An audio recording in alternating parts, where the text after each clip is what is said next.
ആദ്യം തന്നെ ഞാനിവിടെ കുറച്ച് തേങ്ങ എടുത്തിട്ടുണ്ട്, ഒരു അരമുറി തേങ്ങ എടുത്തിട്ടുണ്ട്. അതിലേക്കൊരു 3 അല്ലി വെളുത്തുള്ളി, അതുപോലെ നിങ്ങളുടെ എരിവിന് ആവശ്യമായിട്ടുള്ള മുളകും കൂടെ ചേർക്കുക. ഞാനിവിടെ കാന്താരി മുളകാണ് എടുത്തിട്ടുള്ളത്. പിന്നെ ഒരു 1/4 ടീസ്പൂൺ മഞ്ഞളും കൂടെ ചേർത്തിട്ട് നല്ലപോലെ ഒന്ന് ചതച്ചിട്ട് മാറ്റി വെക്കുക. ഇനി നമുക്കൊരു ചട്ടി അടുപ്പത്ത് വെച്ചിട്ട് അതിലേക്ക് ആവശ്യത്തിനുള്ള വെളിച്ചെണ്ണ ഒഴിച്ചു കൊടുക്കുക. വെളിച്ചെണ്ണ തന്നെ ചെയ്യുക കേട്ടോ, തോരനൊക്കെ വെളിച്ചെണ്ണ തന്നെ ചെയ്യുമ്പോഴാണ് കൂടുതൽ ടേസ്റ്റ് ഉണ്ടാവുക.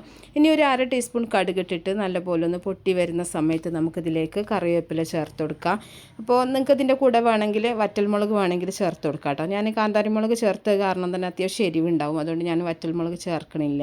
അപ്പോൾ അതൊക്കെ ഒന്ന് പൊട്ടി വരുന്ന സമയത്ത് നമ്മളിതിലേക്ക് ഒരു വലിയ സവാള അരിഞ്ഞതാണ് ചേർത്ത് കൊടുക്കുന്നത്. സവാളയ്ക്ക് പകരം വേണമെന്നുണ്ടെങ്കിൽ നിങ്ങൾക്ക് ചെറിയ ഉള്ളി എടുക്കാം കേട്ടോ. അപ്പോൾ സവാള ചേർത്തതിന് ശേഷം നല്ലപോലെ ഒന്ന് വഴറ്റിയെടുക്കുക. ഒരുപാട് ബ്രൗൺ കളർ ആക്കേണ്ട ആവശ്യമൊന്നുമില്ല, സവാള ഒന്ന് വഴന്ന് വന്നാൽ മാത്രം മതി.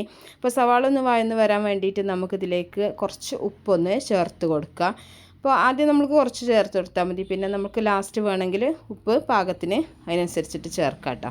അപ്പോൾ ഉപ്പും കൂടെ ചേർത്തിട്ട് നല്ലപോലെ അതൊന്ന് വഴറ്റിയെടുക്കുക. ഇനി നമ്മൾ തേങ്ങ ചതച്ച് വെച്ചിട്ടുള്ള ആ തേങ്ങയുടെ ഒരു മിക്സ് ഉണ്ടല്ലോ, അതിലേക്ക് ഇട്ടിട്ട് ഒന്ന് വഴറ്റി കൊടുക്കുന്നുണ്ട്. ഒരുപാട് സമയമൊന്നും വഴറ്റിയെടുക്കേണ്ട ആവശ്യമില്ല. തേങ്ങ ഒന്ന് മിക്സായി വരുന്ന സമയത്ത് നമ്മളിതിലേക്ക് കഴുകി വാരി വെച്ചിട്ടുള്ള മുരിങ്ങയുടെ പൂവാണ് ചേർത്ത് കൊടുക്കുന്നത് കേട്ടോ. മുരിങ്ങാപ്പൂവ് കഴുകുന്ന സമയത്ത് നമ്മളതിൻ്റെ മുട്ടൊക്കെ ഉണ്ടല്ലോ, അതിൻ്റെ ഉൾഭാഗമൊക്കെ നല്ല പോലെ തന്നെ കഴുകി എടുക്കണം. കാരണം ചിലപ്പോൾ ചെറിയ പുഴുക്കളോ അങ്ങനെയൊക്കെ ഉണ്ടാകാൻ സാധ്യത ഉണ്ട് കേട്ടോ. അപ്പോൾ നല്ല പോലെ നോക്കിയിട്ട് വേണം നമ്മളിത് കഴുകി വാരിയെടുക്കാനായിട്ട്. അപ്പോൾ മുരിങ്ങാപ്പൂവാണ് ചേർത്തിട്ടുള്ളത്. ഒരു അത്യാവശ്യം ഒരു 3-4 പിടിയോളം മുരിങ്ങാപ്പൂവുണ്ട് കേട്ടോ. അപ്പോൾ അതും കൂടെ ചേർത്തിട്ട് നല്ല പോലെ ഇതൊന്ന് മിക്സാക്കി എടുക്കുക. അപ്പോൾ മുരിങ്ങാപ്പൂവ് കിട്ടുന്ന സമയത്ത് നിങ്ങൾ ഇതുപോലെ ഒന്ന് ഉണ്ടാക്കി നോക്കുക കേട്ടോ. അപ്പോൾ ഇത്രയും കൂടുതലൊക്കെ ചിലപ്പോൾ നമുക്ക് കിട്ടൂല. അപ്പോൾ കുറച്ചൊക്കെ കിട്ടുന്ന സമയത്ത് നിങ്ങൾക്ക് വേണമെന്നുണ്ടെങ്കിൽ ഇതിലേക്ക് കോഴിമുട്ടയും കൂടെ ചേർത്തിട്ടാണ് അധികം തോരൻ ഉണ്ടാക്കിയെടുക്കാറുള്ളത്. ഇനി നമ്മൾ കുറച്ചും കൂടെ ഉപ്പ് ചേർത്തിട്ടുണ്ട്. ഇനി നല്ലപോലെ ഇളക്കി മിക്സ് ചെയ്തിട്ട് നമ്മളിതൊന്ന് അടച്ച് വെച്ചിട്ട് കുറച്ച് സമയം ഒന്ന് വേവിച്ചെടുക്കുക. വളരെ പെട്ടെന്ന് തന്നെ വെന്ത് കിട്ടും, ഒരുപാട് സമയമൊന്നും വേവിക്കേണ്ട ആവശ്യമില്ല കേട്ടോ. പിന്നെ വെള്ളമൊന്നും ചേർക്കേണ്ട ആവശ്യമില്ല.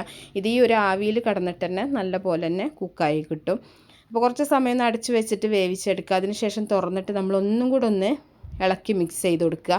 ഒരു 2-3 പ്രാവശ്യം ഒന്ന് ഇളക്കി മിക്സ് ചെയ്തിട്ട് ഇങ്ങനെ അടച്ച് വെച്ചിട്ട് തുറന്ന് എടുത്താൽ നമുക്ക് തോരൻ റെഡി ആയിട്ടുണ്ട്. അപ്പോൾ നല്ല പോലെ തന്നെ വെന്ത് കിട്ടിയിട്ടുണ്ട്. അപ്പോൾ നല്ല ടേസ്റ്റി ആയിട്ടുള്ളൊരു തോരനാണ്.